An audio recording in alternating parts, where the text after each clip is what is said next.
Okay, hello everyone, and welcome to APS Webinars. This is the third broadcast in the series, Working in the US, Career Development for International Physicists.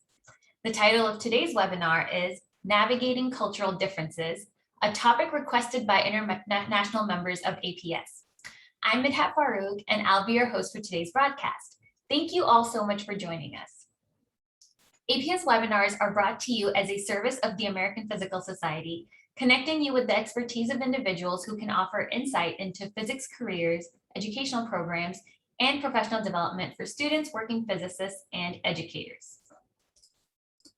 APS membership gives you easy access to valuable career information and resources like this webinar, allows you to get your research out to the community and network with potential employers or colleagues at our meetings, and have a greater positive impact about issues that are important to you through grassroots advocacy.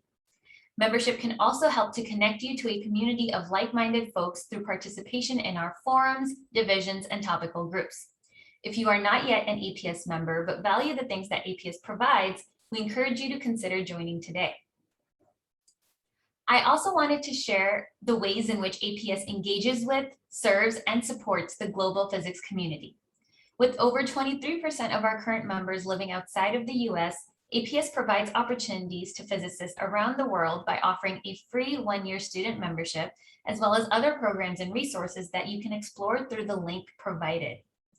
To support international physicists, APS Government Affairs consistently advocates for policies that promote scientific mobility. Scientists from around the globe attend APS meetings, and more than 2/3 of the published articles in APS journals are by authors outside of the US. I'm going to do some quick housekeeping before we begin the webinar. Just give me a moment here. I wanted to make sure our captioning is on.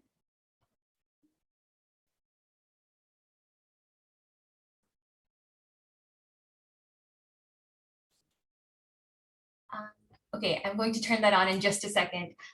So just quickly, the first portion of our broadcast will be presentations by the speakers, and then we will have a period of Q&A at the end. If you would like to ask a question, please type it into the Q&A panel, which you can access by clicking the button on the lower right-hand side of your Zoom webinar window, as shown on my screen here. You can submit questions at any time, and we will do our best to address all of them during the broadcast. You can also adjust your audio settings using the button at the bottom left of your Zoom window, and can also turn on live captioning on or off by clicking the arrow key next to the live transcript in the Zoom menu. And that might not work yet, but I will be turning it on in just a second. A link to the recording of today's presentation will be made available on the APS webinar homepage within 5 business days. Also, as you leave the webinar today, I do encourage you to complete the survey whenever you are exiting, so that APS webinars can continue to improve its ability to provide you with these valuable services. And lastly, before we dive in, I wanted to mention that the next broadcast we have coming up in this series will be on Physics for Society and will take place in October. This will be followed by 2 more webinars for the remainder of 2021. We have some really exciting topics planned for the rest of the series, so if you haven't already done so, please sign up for our webinars mailing list using the link shown. You can also find information about these broadcasts on our main webinars homepage, aps.org/webinars. And so with that, let's get started. Our first speaker today is Abhishek Kumar, who is an investigator and Chan Zuckerberg Initiative imaging scientist at the Marine Biological Laboratory. He is a physicist by training, and his research interests are developing novel optical microscope systems and complementary image analysis methods. He received his PhD in physics from UMass Lowell and his MS in physics from Indian Institute of Technology, Kanpur, India. Abhishek did his postdoctoral research as a joint fellow at the NIH and Yale University. Subsequently, he was assistant research scientist at the University of Maryland, College Park, and a visiting fellow at NIST before moving to MBL in 2019.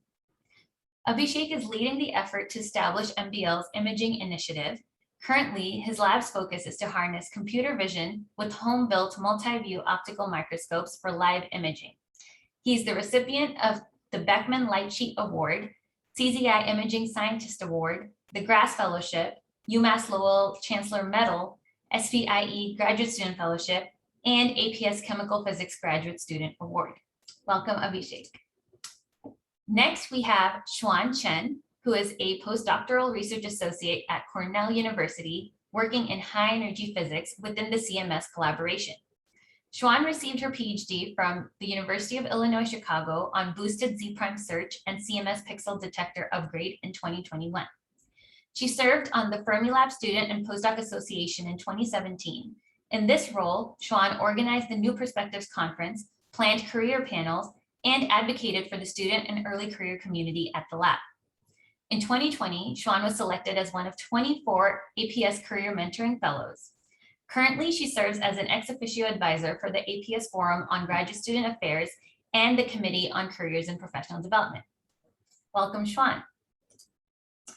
And lastly, we have joining us today, Mehmet Dogen, a computational physicist studying technologically relevant materials at the sub-nanometer scale using density functional theory and related methods. During his PhD at Yale University, Mehmet worked on oxide semiconductor interface and thin film ferroelectrics. As a postdoc at UC Berkeley, his current research is on 2D materials and high pressure, high temperature superconductivity in hydrogen-rich materials. Before coming to the US, Mehmet lived in his home country of Turkey, studying physics and mathematics at Middle East Technical University. He is currently serving as the International Affairs Officer for the Forum on Early Career Scientists and APS. Okay, and with that, I'm going to invite our first speaker today to go ahead and take it away. Abhishek, please go ahead. Yeah, thanks, Mehmet. Thanks, Midat. You all can see my screen, and also you all can hear me? Yes, go ahead. Can you confirm if you all can hear me? Yep, someone says yes, so go ahead. Okay, awesome. Yeah, thanks, Midat, and thanks for very kind and generous introduction, and also thanks to you and APS team for putting together this webinar, and I'm honored to join my colleagues Suan and Mehmet for this webinar, and looking forward to talking to all of you, and thank you all for joining us. I know probably people are from different time zones, different countries, so we really appreciate your time and joining us. So what I'm going to talk briefly is my experience. I came here as a graduate student from India, and I'm going to cover work culture, why we need to know and what we need to know. So let's start with basic thing, greetings, how we greet our colleagues. I mean, that depends which culture, which country we are from. And there is no set rules across this globe. So, but the way we greet where we are in, like if I'm in US, so I greet people the way people greet them here. So there is nothing wrong in adapting or changing some of these basic cultural things depending on where we are. So, I mean, my list is not very comprehensive or extensive, but I just wanted to point out a few points which will give you a sense and flavor. What are the things we can think about before going to any new place? In this particular case, United States. So one is being punctual, being on time. That's very important. If you are working for a company or any academic settings, it's considered not very professional if you are late for your meeting. And as you can see in this cartoon, that meeting in progress, and if you should be in this meeting, but you are reading this message, then you are fired. So a lot of times it doesn't go well if you are late for a meeting. And in some cultures, it's little forgiving. In other cultures, it's not that forgiving. A lot of times we are late and there has to be good reasons. It's better to communicate with your colleagues or people you are meeting with, but being on time is expected, and that's a good thing to do. The next topic, which is very sensitive and very appropriate, is personal space. Your colleagues could be your friends, but on first day, they are not your friends, and you need to accept that. in different cultures, you can ask different personal questions to people at your first meeting. But typically in the US, it's not considered, it's not recommended, and also it doesn't go well if you ask a lot of personal questions. And like in this cartoon, again, you can see if somebody is asking you, hey, feel free to ask any question. It doesn't mean that, okay, you can start asking, okay, are you married? What your husband or wife or spouse does, and all these things. If someone is saying you, okay, feel free to ask questions, it means you can ask professional questions related to your work, and not very personal questions. So basically, you need to give personal space to your colleagues. And once you develop a friendship, they will open up. I mean, there is nothing wrong in that, but you need to give them a space and time. And likewise, you also, I mean, like if somebody asks me too many personal questions, I get a little uncomfortable because I need that time to develop that kind of get that kind of freedom. So that's another thing to keep in mind before you ask personal questions. Think uh, about that. The next topic, which again, this is from my personal experience, is English. I mean, we all speak English, but depending on where you are, there are some local phrases and etc. used in that. Like in US, if you talk to people from here, they use some phrases from games played here, like baseball or American football, like home run. See, my recommendations are learn a little bit about the music, culture, games. I mean, baseball is typically, it's very famous here. People are very passionate about that.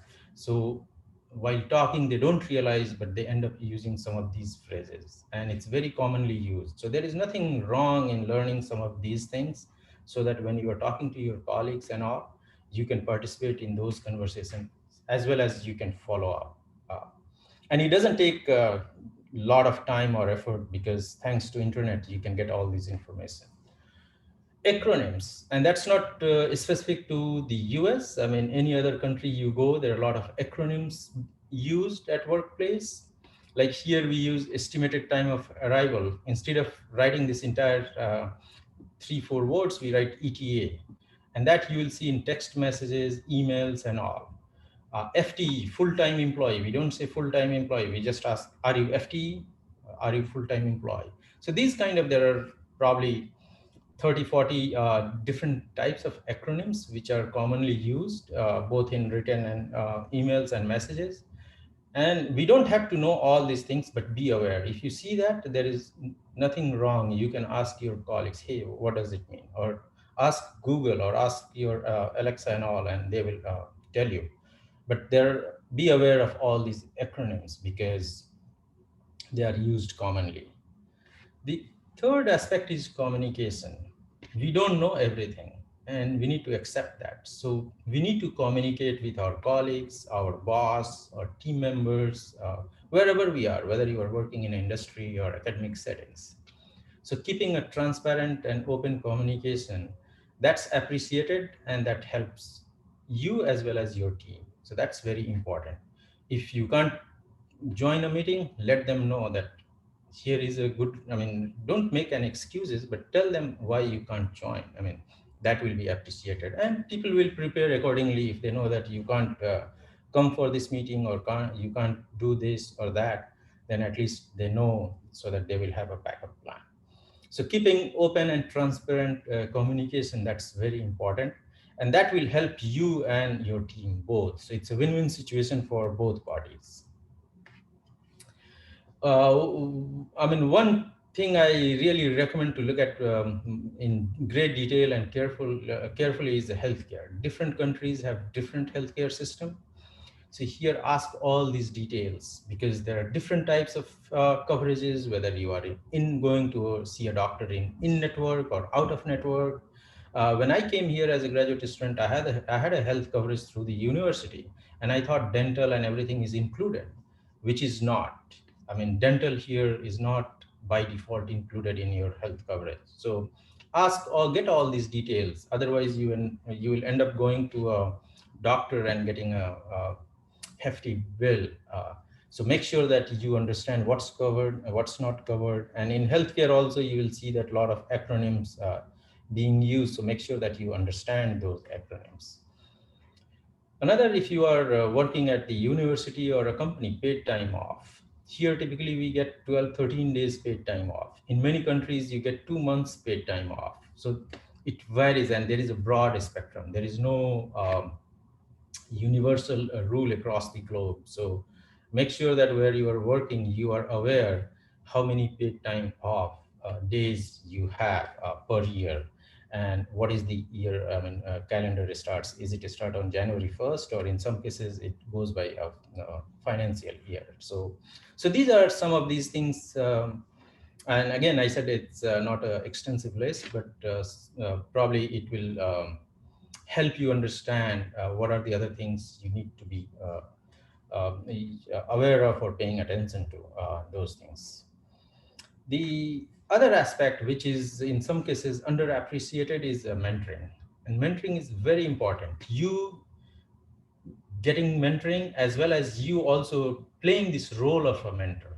Both ways, it's very important. And if you look at some studies done, if you have a good mentor or you are being mentored, your chances of making progress is significantly higher than somebody who doesn't have a good mentor or not being mentored. And likewise, if you are mentoring someone, you also do in your professional settings, you do much better than somebody who's not doing any mentoring.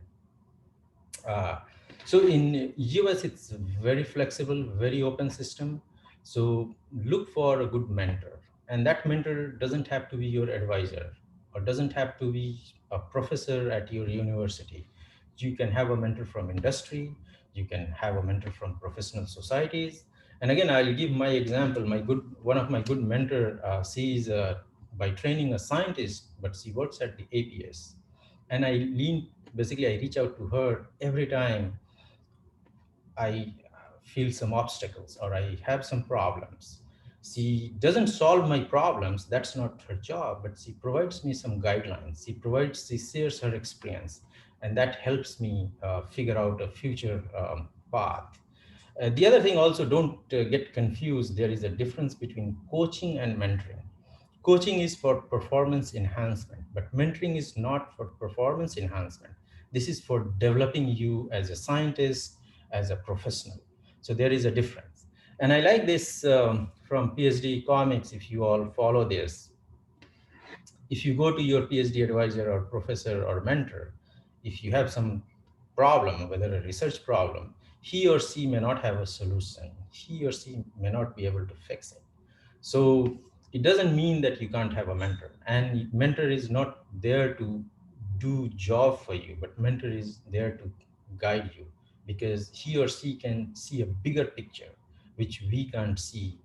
And that's very important. So look out for a good mentor. There are a lot of resources, and also play a role. You can also be a good mentor too, and that will help you. That will change your perspective about doing science, about doing work, about leading a professional life. So I can't give enough emphasis on this word mentoring. It's very critical, very important, and you should take it seriously.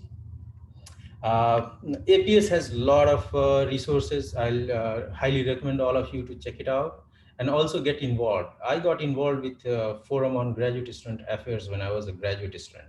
And that experience, I mean, it has been a very enriching experience. It changed not only my research trajectory, but also it helped me to see a broader picture of being a scientist. So there are a lot of good resources. Get involved with APS units like Forum on Industrial and Applied Physics, International Physics. There are different units, forums, and also please get involved, and so that you can make new friends and get help whenever needed.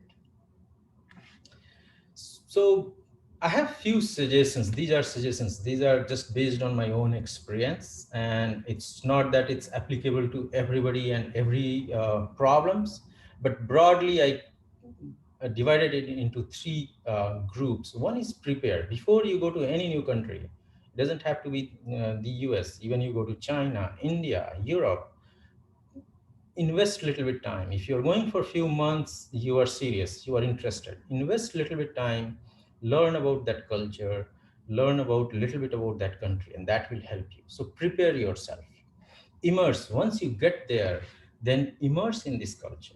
Go out, make some friends, go out, watch their games. Like if you are in the US, you go watch softball. I'm not a big fan of baseball, but I love watching baseball. I go to games and I enjoy that, and that also helps me connect with some of my friends who love that game. Similarly, I'll give example. I'm not big fan of American football, but I love watching that. So get immersed, and this way you will make friends, you will learn more, and you will scratch the surface. So, and the last thing I will say is communicate. Not knowing is not a bad thing, but once you realize that you don't know something, ask for help, ask people. And by and large, in my experience, people are very kind and generous. They go out of way to teach us, help us. So take advantage of that, utilize that. So these are three suggestions I have. And as I said, it's not applicable to everybody or all problems, but certainly these three things broadly helped me a lot when I came here as a graduate student. And still these things help me a lot to navigate this, some of these cultural differences. And thanks. Thank you all for your attention. Thank you, Abhishek. Shaun, if you want to go ahead and share your slides. I did want to make a quick note. So thank you for all your advice and guidance, Abhishek. I really appreciate it. I did want to quickly note that while we're conducting this webinar due to a request from our APS international members, I wanted to remind everyone that our international colleagues should not have to navigate these cultural differences alone. So folks who have grown up here in the US also have the responsibility to listen, learn about cultural practices, and be welcoming and inclusive of everyone. So for example, Abhishek mentioned that it's professional to show up on time, but as he said, that's defined by US culture, and not necessarily all cultures have that. So we should all be more open and flexible to make space for practices from other cultures. Yeah, thank you, Abhishek. Okay, Shaun, go ahead. Hi. All right, give me 1 second to full screen. So yeah, thanks so much, Abhishek, for like such a nice introduction and detailed like guidance about work culture. Today, I wanna specifically talking about in detail, it's about exploring career paths as international student. So you're here, welcome to the US, and you just landed to a new country. What should you do to grow up here, to level up here, to create a better career for yourself? Well, the first step is to figure out what is your careers. Just like logging a game, you need to figure out which path you're gonna take, but how. So what are the right career paths for you? First thing I would like to remind everyone that takes time to explore. It's not that one day you wake up to say, oh, I know I'm in a physics degree, I'm gonna be a physicist, I'm gonna be a professor, I'm gonna be so-and-so. You need the time to experiencing different options to know what are the best suitable for you. And often, especially most challenging thing as an international student is you just got here. You need to take time to understand the system, because each country has their own system. Like, honestly, before I came here, I thought like, oh, do a like undergrad, do a PhD and be a professor, that is my only option. And I've been thinking that for a long time, until like when I start actually exploring more, I realized my option is way wider than what I thought it is. So understand what the option you have for the country you are in, which is very important. And also the most important question you need to ask yourself is, what do you want? Because for me, when I was signing up for my undergrad major, like the major is nothing but just a one line on the like college application. I pick it because it sounds cool, but does it what I want? So it is important to take your time to figure out what exactly you want and what was the best fit for your skill. So since here we're talking about the international student, one thing I want to emphasize so much is networking. So it's just like when you're in a game, you need to talk to a villager to get important information. It is the same as like exploring career like in the US. Network is important. I keep emphasizing it because it is not only can help you learn all the possible career option, and it also like a great way to like learn the system, because there's no better way to learn a system than learning from the local, since all the local people like student has been training in this system for their whole life. As a newcomer, that's a fast way to get yourself back on track. And also network can help you get your next job search. This is a like data from LinkedIn. As you can see, majority of people get their job hired through networking. So it is important. And this is a part that I feel often get ignored by the international student. So now the question is, how do we network?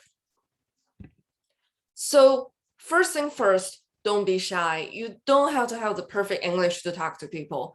Like, honestly, me myself, like got trapped in this like misunderstanding then, oh, I cannot talk to people because my English is so poor, I'm fresh off the boat, nobody would understand me, my accent is so thick. None of this matter, because like often, especially if you are in the scientific world, like people are so used to interact with international people, and people are so used to like understanding different accent. So your English is perfect. Like as long as like you can, like you already passed the English test, you have perfect skill to talk. So don't be shy. And also people are really interested in you and your skills. Remember that you're a very talented person. So don't be shy. I think this is my first rule. And then second is be yourself. And I often feel like what would be the awkward moment and you trying to pretend to be a local, make a very awkward joke, and then the whole room goes silence. I feel like sometimes they happen when people try so hard because they're not themselves. And also, like when people don't act like themselves, it's hard to make connection and create trust. So most of the connection are built when you're genuine yourself. So be yourself and be proud of yourself. Your culture, your background is something interesting and people love to know. And also I think an easy way to slide in, build like strong connection is find common interests. Like networking is not you are asking a favor from someone, it's like exchanging the information both of you have and see how it can benefit for both of the party. So I think when you're in the networking, it is often more important to know like what your skill set and what they want can make it create a link. And that's how you bond, create very strong connection. And also, I think this is very challenging for me for a very long time. I mean, I'm still working on it, is learn how to do small talks. Because like most of the time, people don't remember you from the wonderful talk you just gave. People remember you from the very nice conversation you had at the coffee break. So learn how to sell yourself in a very short time efficiently is very important. For example, one thing I did not know until I started taking a pronunciation class is that English is a language that actually designed to make you don't pay attention to what people say. Often people speaking like the Chinese speaking people having a like hard time to be understood by other people because we barely use intonation or stress our word. And so when you speak English, you need to highlight the important words so people don't have to pay for attention but still get what you want to say. I think it is the same thing rule apply in the, you give a small talk. You can give a very broad, very well written paragraph about what you do, but people wouldn't remember it because you need highlight the important part to them. You need to approach them to say, hey, I have this great idea because of XYZ. And then you go through the detail, the XYZ, whichever people are most interested in. And then you can have a like easy, nice, small talk rather than you prepare your speech and then people just forgot it the moment you walk away. So there are so many tips about network. I can stretch as long as I want, but I do want people to check out the APS webinar. There are a couple of wonderful talks given by like Peter, Crystal, like talking you like how to network both through like conference in person and also through LinkedIn, like in the virtual world, since we're currently still in this like remote mode. So please check them out because this is super important for your career development and you will benefit so much from it. And after learning how to do network, it is also important to make sure you have a place to like network. So you need to first expand your network. You need to meet people outside your class or your department. You should interact with people not just about your cohort, but as many people as possible. For example, an easy way out is like introduce yourself to the speaker. Like often there's a many speaker come to your like curriculum or seminar, introduce yourself to them, ask them some question you're interested about their talk, and they might be a part of your network if you have a nice conversation. And also make sure you're attending like events like Lumini Mixers, because their students went to your school, you have similar background, you have general connection. It's nice to build network, build that. And also make sure you're getting involved in volunteer opportunities like for example, joinAPS would be a great opportunity. We have the grad student forum, we have earlier career scientist forum. Join them, then will expand, make you get in contact with people who you normally wouldn't be able to contact to. And make sure you attend conference and event. And giving a talk is great opportunity. It's not looking good on your CV, but also make sure you don't miss out the coffee break. Like I mentioned, it is a great opportunity to meet other researchers. Not only you build network, but you might also spark some like great idea by talking to each other. And also you should like APS has host so many amazing like career events and career fairs, like the March meeting, DPP meeting, and also the annual virtual career fair like just happened last week. Those events will be a great opportunity for you to interact with people and to sell yourself to build your network. And also make sure you interact people outside academia. Often people get like trapped in the idea that I can only, if I want to be a physicist, I can only stay in academia, which is not true. There's so many great like opportunity in industry, and like there's so many physicists in industry. It is important to know people, to interact with people, to know what your options are. For example, APS has this impact program that had the mentoring, like they will mentor you. They are all physicists, but they're in industry. They can offer the guidance to help you navigating through this part. And also one activity I really like to do while I was in my grad school is I would attending local network events for young professional. I walk around to ask people who are doing like realtor or whatever job they have. I would ask them like, what do they do about their job? Why they enjoy their job? What skill set they have their job? Even just for fun, you can just like practice your like networking skill, and you can also learn possible career options, because like then you will have in this like risk-free environment. That's how you can improve yourself to the maximum. And so then after you figured out what you want to do and understand how you want to do, it is time to level yourself up. And make sure you need to, once you figured out which career path you want to take, make sure you build your career set based on your interests, because you need to understand your advantage and disadvantage. Often international students will thinking that being international, being a foreigner is disadvantage, which is absolutely not true. Because first, you might already speak two different languages. Second, you understand two different culture. And then if a company want expanding their business to overseas, you are the perfect candidate they have, because you can offer something that local people cannot offer. So make sure you understand what's your advantage and disadvantage. And also make sure you prepare early, because sometimes it takes up to a year to find a job. You need to be patient to get yourself ahead of time, so that you don't have to worry about in the last minute. And also make sure you check out and be aware of the difference between academia and industry. Like for example, we often use CV in academia, but for industry, you use resume. Those are totally, even though similar as they sound, they're totally different documents. You need to understand how to prepare them, how to do them. And also one thing, unfortunately, as an international student, you need to be aware about the timeline for the work permits and visas and all the important documents you need to prepare. And APS has given this, prepared this wonderful webinar specifically on this topic, OPT H-1B, and this given by an immigration lawyer and also official working school. And make sure you check it out, prepare yourself, because you don't want to get your dream job and then realize you miss your deadline for apply OPT. That would be too sad, right? Make sure you prepare yourself and check this out.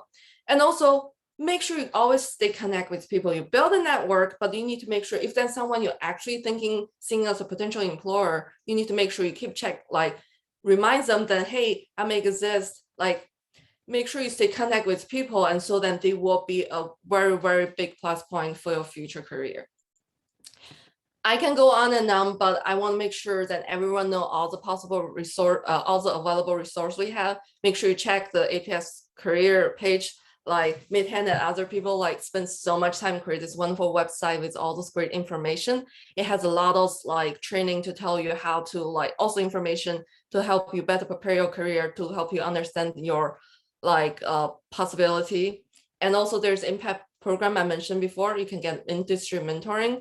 And also there's physicist profiles. Those are the people who are physicists in different career, so you can know like what are the possible job options for you. And they are also job prospects for physicists to have detail to see what those jobs are and why it fit for a physicist. And also make sure you check out APS webinar link, and just like the one we are having now, there'll be a lot of them. And I think those can be a great benefit for your career development. And that's all. Thank you. Thank you so much, Shaun, for that wonderful presentation and for highlighting all of these APS resources. I have gone ahead and posted links to every single one that Shaun mentioned in the chat, so be sure to check those out. And I also just want to reiterate everything Shaun just discussed is how, how people go about the job search in the US. So I hope people got something out of this on how to go about career development, how to navigate that cultural difference, that cultural aspect here. Mehmet, would you like to go ahead and go next? Yes. Hi, everyone. Can you see my screen? Yep, go ahead and share. And I do want to remind everyone, please feel free to ask questions through the Q&A box, not through the chat. Please post your questions in the Q&A box and we will get to them. Okay, Mehmet, take it away. All right. Yeah, hi, everyone. My name is Mehmet Dogen. So thank you, Mithat, for setting up and organizing this great event, and Shaun and Abhishek for wonderful presentations. So I'm going to talk about, just a second. Yeah, I'm going to talk about balancing cultural identity with adapting to a new environment, and all based on my experience. So because this is all very, subjective and personal, I wanted to give a reminder about, my bio and give some context. So I grew up in Turkey, in Ankara. I moved to the US in 2010 to start a PhD in physics at Yale University. I got married in summer of 2011 to my then girlfriend from Turkey, came back to the US with her. I'm mentioning this because adaptation to a different culture depends on many factors in your life. And whether you're single or couple or family is certainly one of those factors. So I received my PhD in 2017. And then I got a postdoc offer at UC Berkeley, but I was stuck in Turkey for almost a year due to visa issues. So this was also an important part of my journey. So I wanted to mention that, and that motivated me when I came back to be more active in organizations such as APS and Postdoc Union at UC Berkeley, for instance. And then I've been a postdoc since 2018 here. And since the start of this year, I've been serving as International Affairs Officer at FEX in APS. So after that brief summary of my journey, so just some general points about balancing cultural identity with adaptation. So as I said, many factors can come into play. For instance, at what stage you move to the US. Obviously, it's very different to move as an 18-year-old undergraduate versus 30-year-old postdoc or even later. How long you intend to stay will make a big difference. If you are only here for 6 months, you may not have to invest so much time and energy in getting into the cultural depths versus if you're planning to stay much longer. As I said, whether you're alone or with a family or a spouse, this can make a big difference. Obviously, if you're coming here as a single person, you have more time to explore, more social aspects of the culture. Whereas if you already have a family, you have to kind of try a little bit harder, I think, to become a little bit more immersed. How big of a community of your home country there is on campus or in the town. And that makes a big difference, because if there's already a big community from your own country, there's an attractive force that you will feel to kind of hang out with that crowd, and that's a factor. Big city versus small town can make a big difference. Usually in big cities, there's already a more international or cosmopolitan atmosphere, more cultural events going on, and so on. I want to, for the rest of my presentation, focus on three things.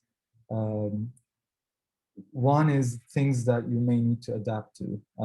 So that's kind of, I've had to adapt to these things personally, and that's kind of not optional. Second part is, there are certain things I've been able to keep, and it's certainly possible to keep a lot of your cultural identity without any issues.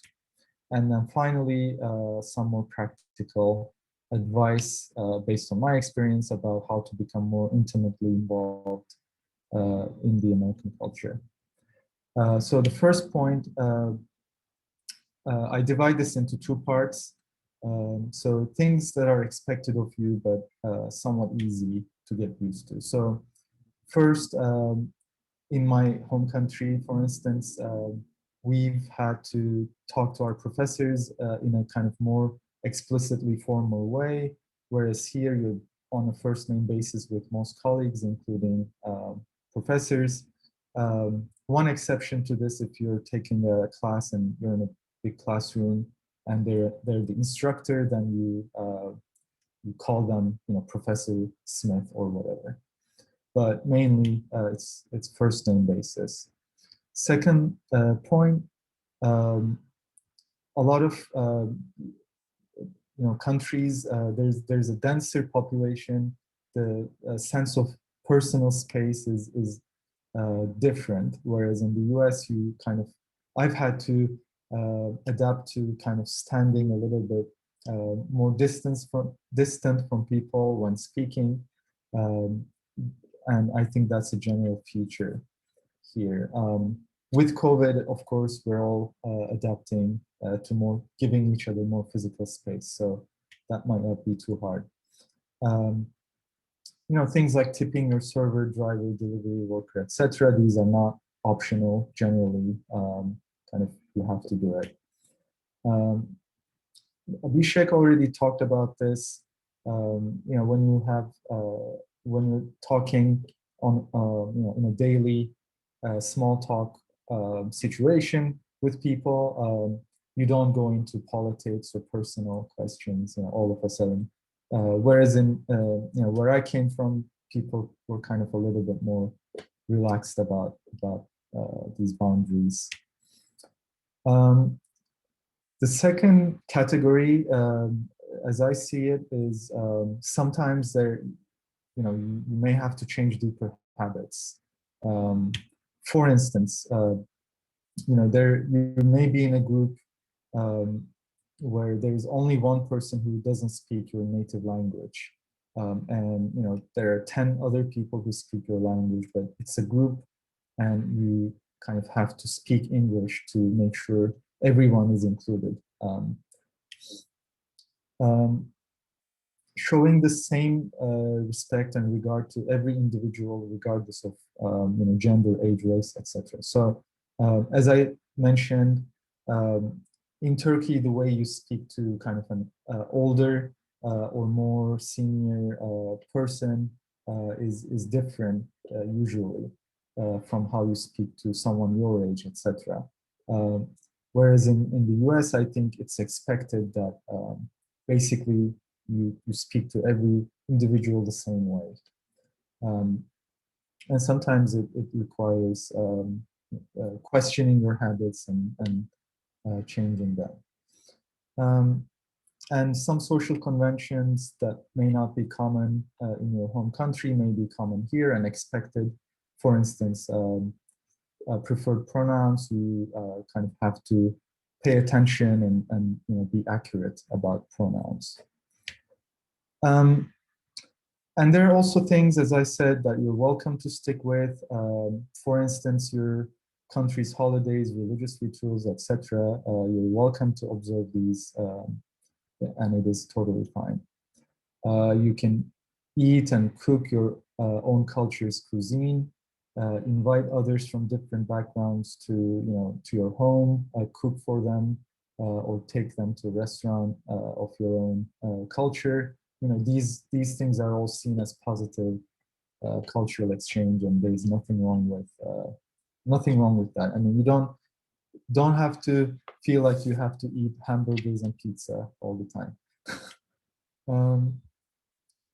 As I said, cultural diversity is seen as a positive thing. So you can listen to music from your country, movies. You can talk to people about them, advertise your own culture, movies. You can wear your own clothing. These are all totally fine. And when you invite someone to your home, you can ask them to respect your habits. For instance, you can ask them to take their shoes off. When people are in your home, that's kind of your domain, and you have more ability to ask people to go with your own conventions. You can always have a friend group from your home country, but I would recommend not to keep it very exclusive. Always.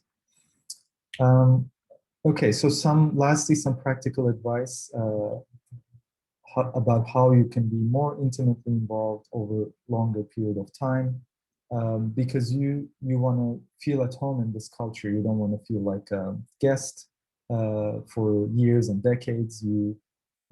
At some point you want to feel like this is home. At least that was how I felt. And I feel like this is only possible through long-term close relationships, which means I would recommend that try to build friendships and relationships with people not from your home country in the long run. This may be challenging, especially socializing with Americans at first, but there are some opportunities. I say this because in my personal experience, when I went to grad school, we had basically half of the year who were Americans and half were people from different countries. And there was some bunching up.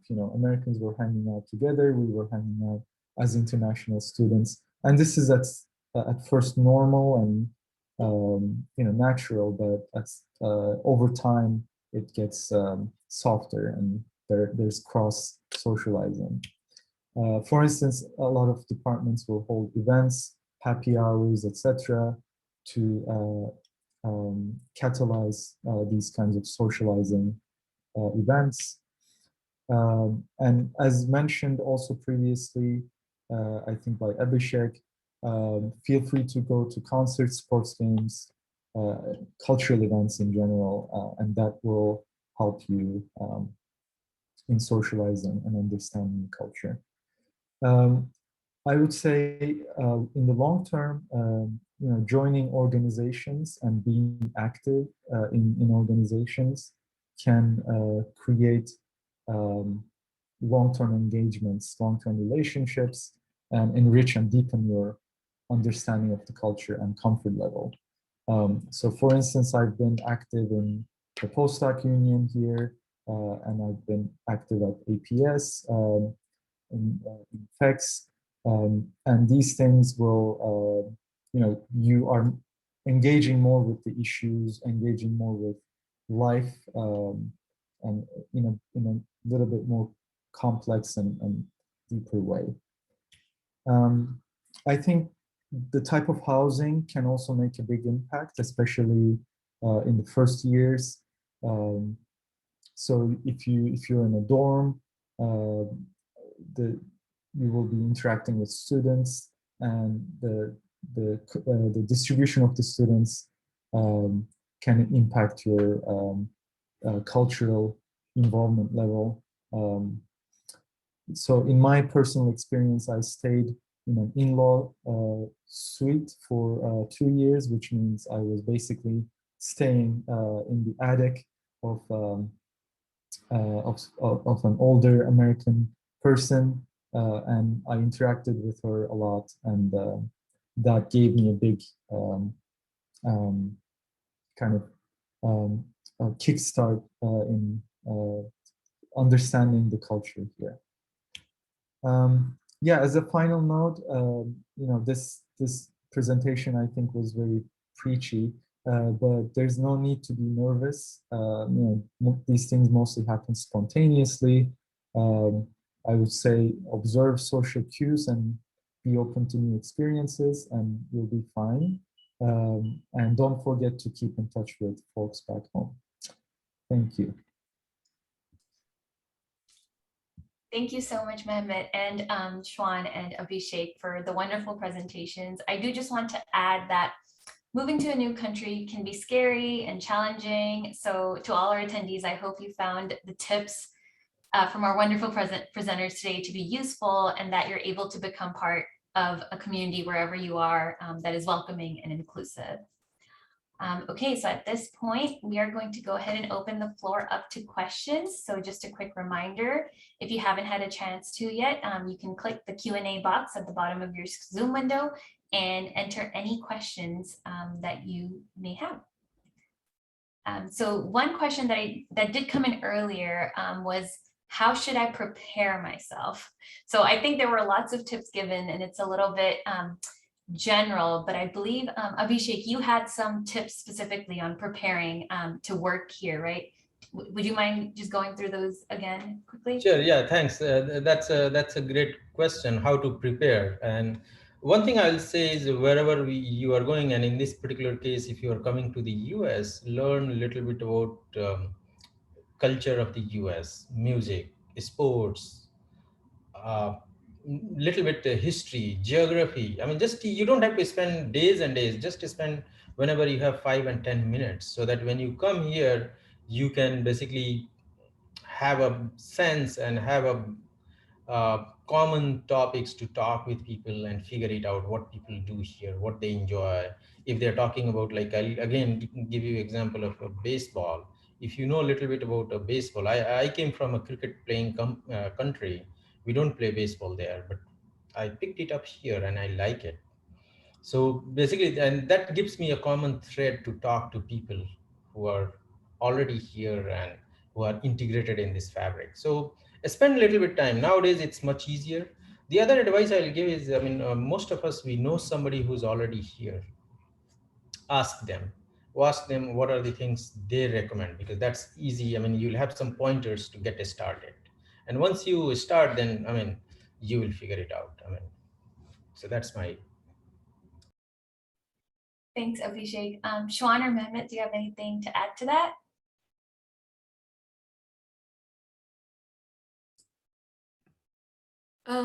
I think like there's so many things you can prepare, but you never have enough time to prepare everything.